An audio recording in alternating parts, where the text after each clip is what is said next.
Good morning. Welcome to Miracle Network's Wednesday meditation. I'm so glad we're all here together. If you're on YouTube, don't forget to click the subscribe button below to receive updates and notifications. Today we're going to read a lesson, maybe be joined by Nick Arandes if he gets Wi-Fi, and then after that we're going to go for a 20-minute meditation, and we're going to open it up for sharing after that. We end at 10:45. Over to you, Jim. Thanks, Dan. Yes, as you've just said, Nick is trying to get through to us. He's having problems with his Wi-Fi. So at the moment, the plan is to read from today's lesson, and we can perhaps do a verse or two each. And then if Nick is able to get through to us, we can drop out. Anyway, I'm sure as many of you know, today's lesson is 169. By grace I live, by grace I am released. Grace is an aspect of the love of God, which is most like the state prevailing in the unity of truth. It is the world's most lofty aspiration, for it leads beyond the world entirely. It is past learning, yet the goal of learning for grace cannot come until the mind prepares itself for true acceptance. Grace becomes inevitable instantly in those who have prepared a table where it can be gently laid and willingly received, an altar clean and holy for the gift. Grace is acceptance of the love of God within a world of seeming hate and fear. By grace alone, the hate and fear are gone. For grace presents a state so opposite to everything the world contains that those whose minds are lighted by the gift of grace cannot believe the world of fear is real. Would someone like to carry on with the next two paragraphs? I will. Grace is not learned. The final step must go beyond all learning. Grace is not the goal this course aspires to attain, yet we prepare for grace in that an open mind can hear all the call to waken. It is not shut tight against God's voice. It has become aware that there are things it does not know, and thus is ready to accept a state completely different from experience with which it is familiarly at home. We have perhaps appeared to contradict our statement that the revelation of the God and the Son as one has been already said, but we have also said the mind determines when that time will be and has determined it. And yet we urge you to bear witness to the Word of God to hasten the experience of truth and speed its advent into every mind that recognizes truth's effects on you. Pass.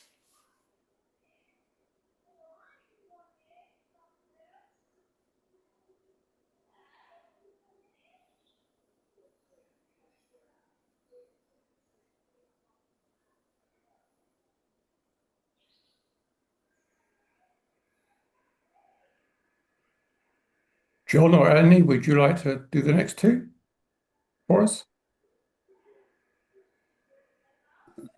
We're having a bit of problems with our. No, we're all Oh, right. don't worry. Okay. No, It's we all right, can do we the can do next two, but Put it up there. where are we? I'd have to get it. Yeah.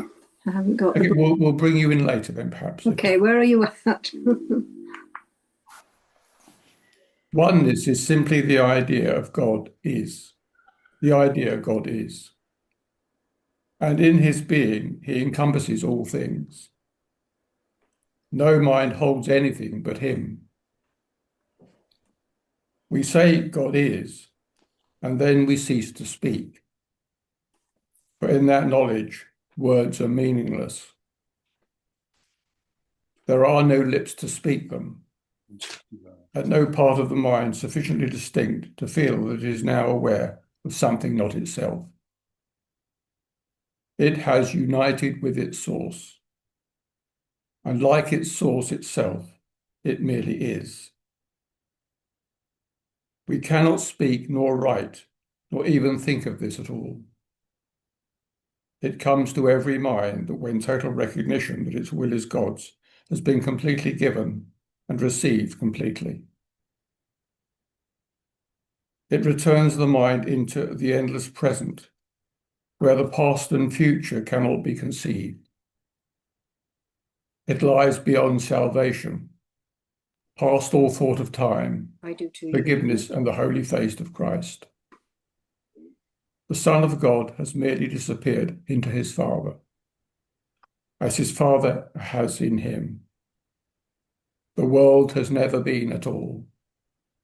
Eternity remains a constant state. This is beyond experience we try to hasten. Yet forgiveness taught and learned brings with it the experiences which bear witness that the time, the mind itself determined to abandon all, but this is now at hand. We do not hasten it, in that what you will offer was concealed from him, who teaches what forgiveness means. All learning was already in his mind, accomplished and complete. He recognized all that time holds and gave to all minds that each one might determine from a point where time was ended, when it is released to revelation and eternity. We have repeated several times before that you but make a journey that is done. Thank you, For Abby. oneness must be here. Whatever time the mind has set for revelation is entirely irrelevant to what must be a constant state, forever as it always was, forever to remain as it is now. We merely take the part assigned long since and fully recognized as perfectly fulfilled by him who wrote salvation's script in his Creator's name and in the name of his Creator's Son. Pass.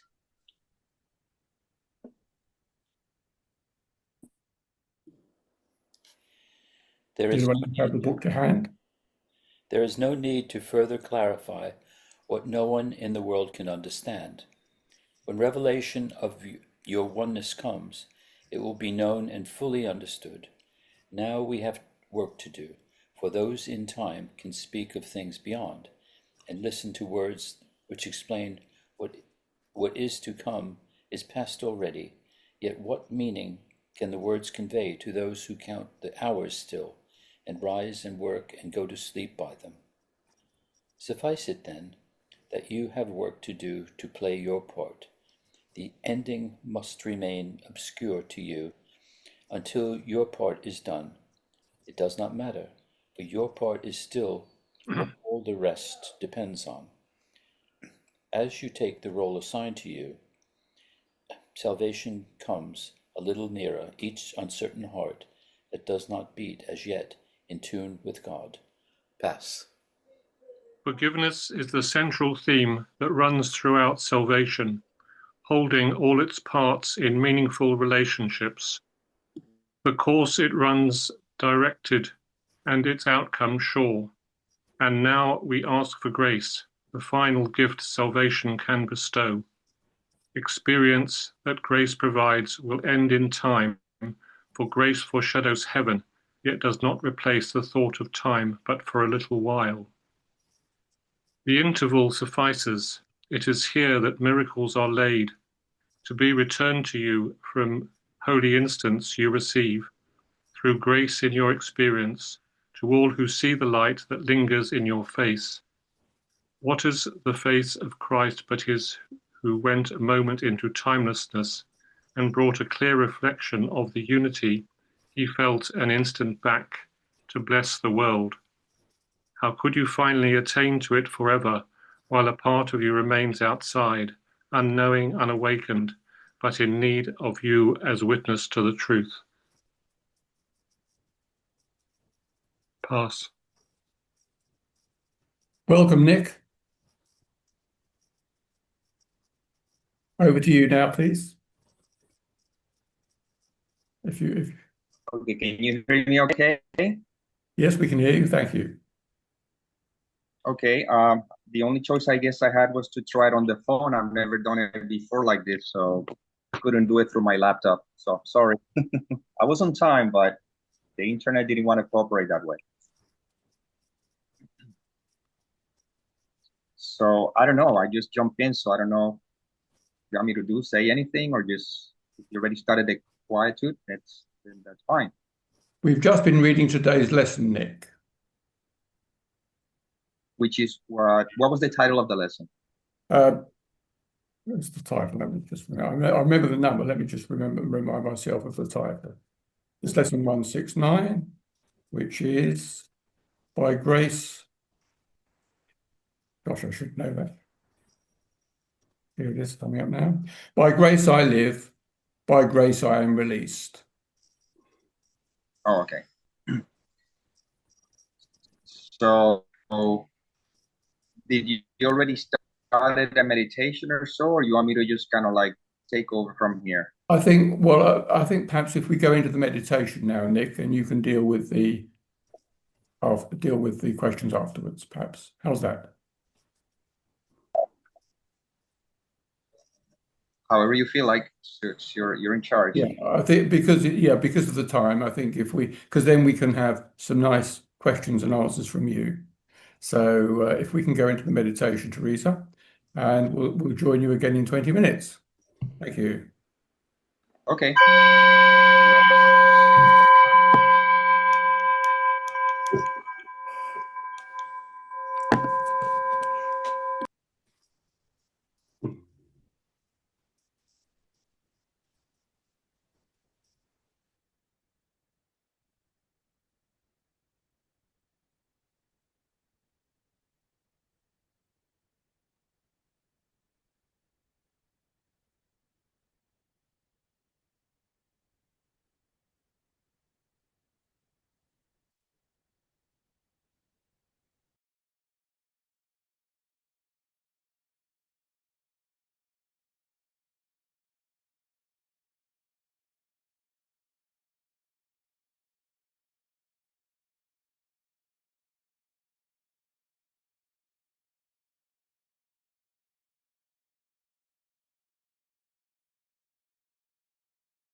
open your eyes and come back into the room.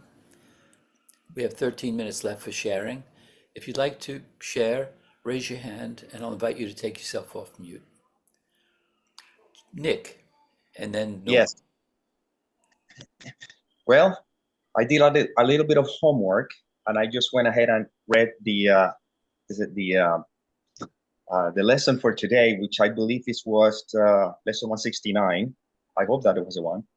So to contribute, I'm gonna look at that lesson real quick together.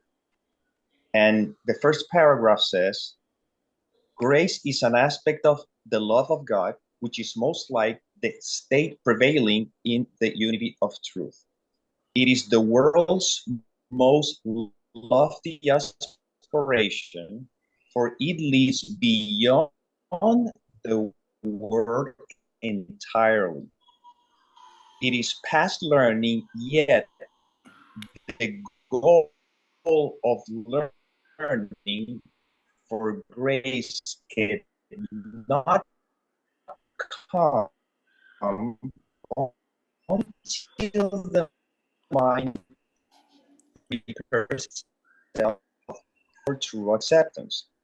Nick, Grace becomes inevitable instantly in those who have prepared the table, meaning the mind, where it can be gently laid and willingly received an altar clean and holy for the gifts. So the question that I ask all of you is that notice the line that says grace cannot come until the mind prepares itself for its acceptance. How do you prepare the mind for its acceptance? Can anybody tell me?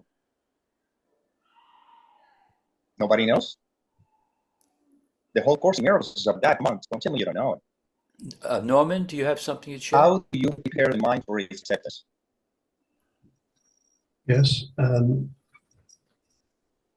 When I first started the course. Say it again?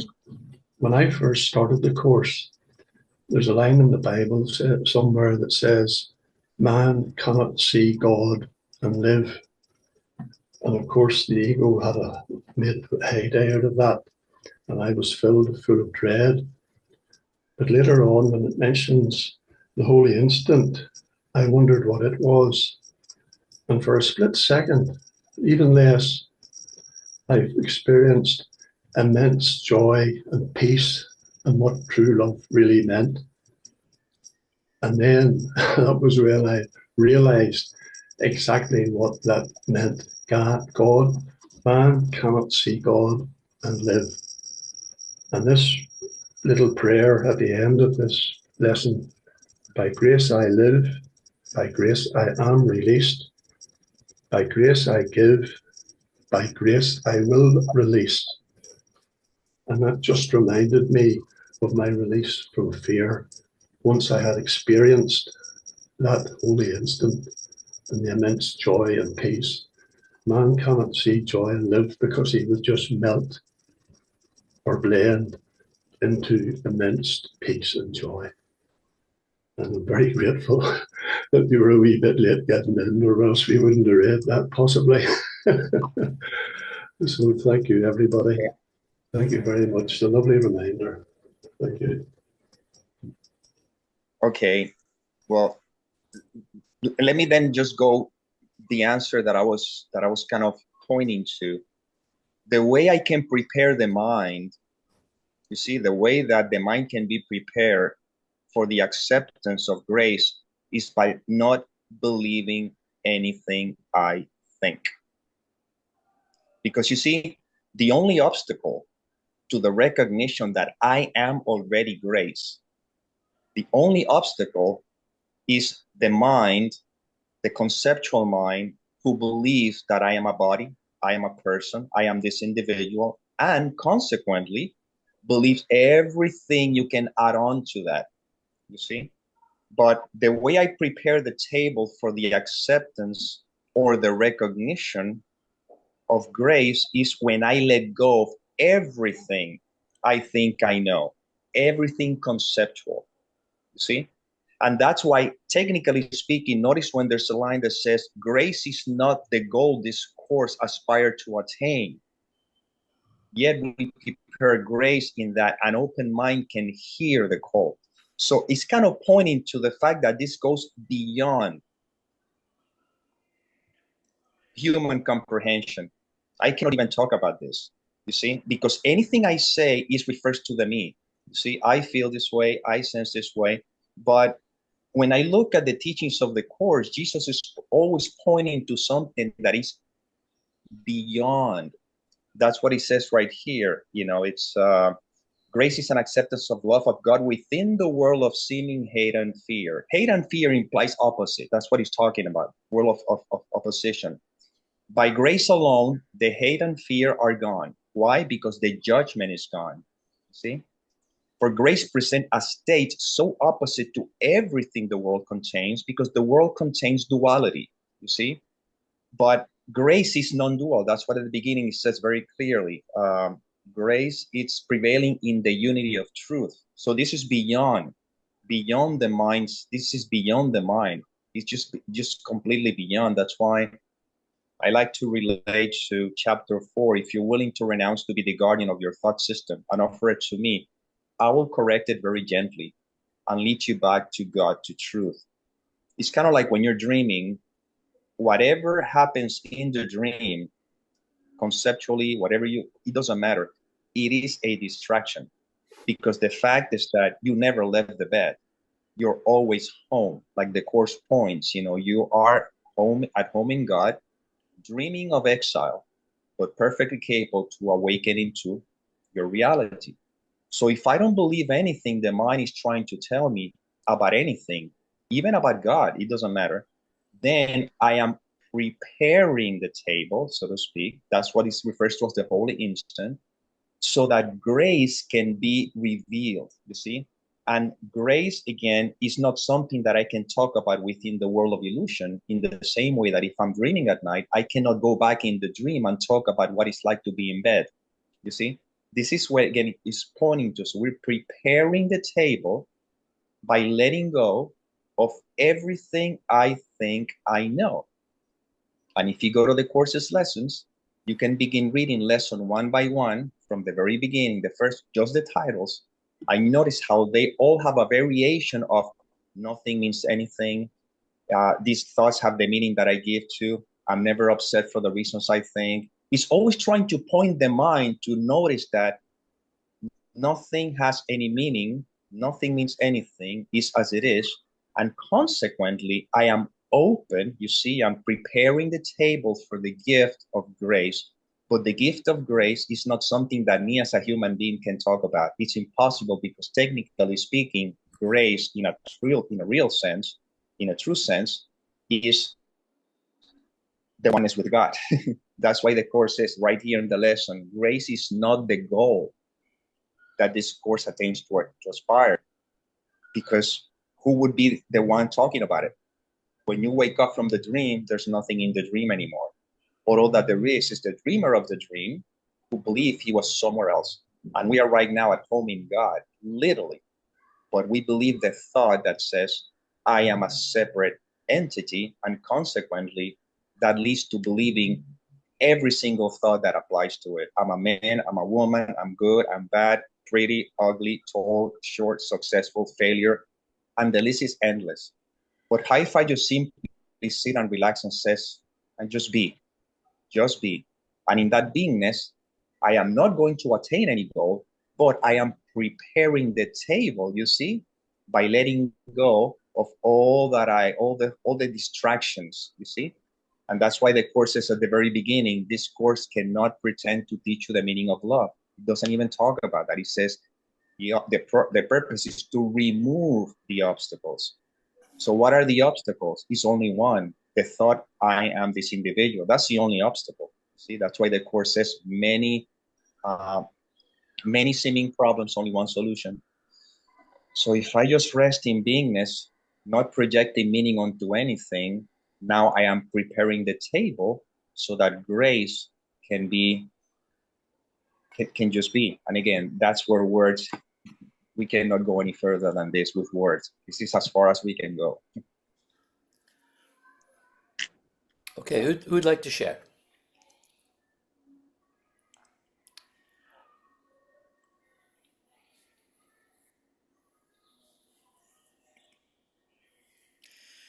Annie.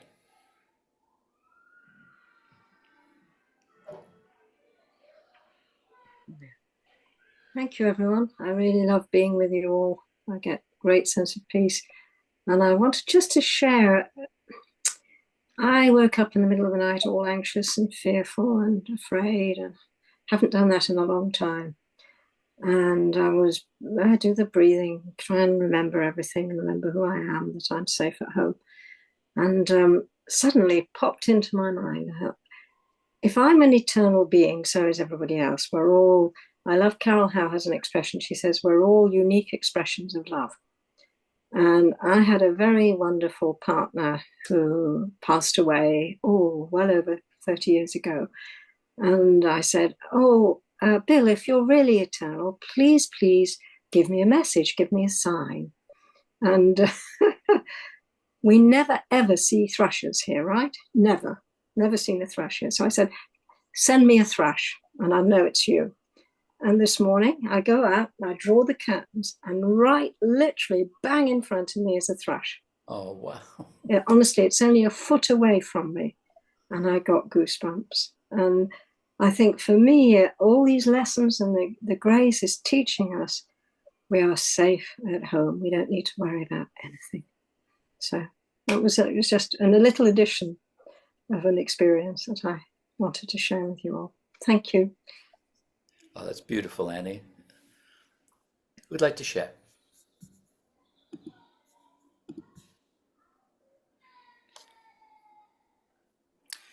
Angela. And Terry. He would also like to say, Nick, wonderful what you said now, and it does, those words do clarify everything that the Course is saying. You want to say something? Thank you, Nick. It's a great explanation, and it's refreshing to hear something like that, I'm not who I think I am, this body that's ailing and painful. So I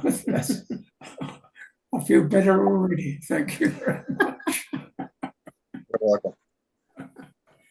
Yes, that is it. The idea that we're a body, getting caught up in concepts on the world stage and my own personal world, getting caught up in it is just going off the beaten track, definitely. Yeah. And just bring it back to the simple truth, like you said, Annie.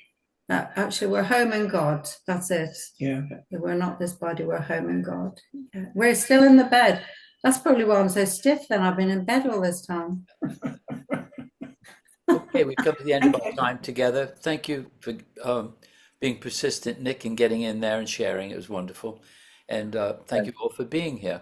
Thank you. Thank you, Nick. Thank you, Nick. Thank you, everybody. Thank you. Love to everybody. Thank you all. Thank you. Thank you, Nick. Bye-bye. Thank you, everyone.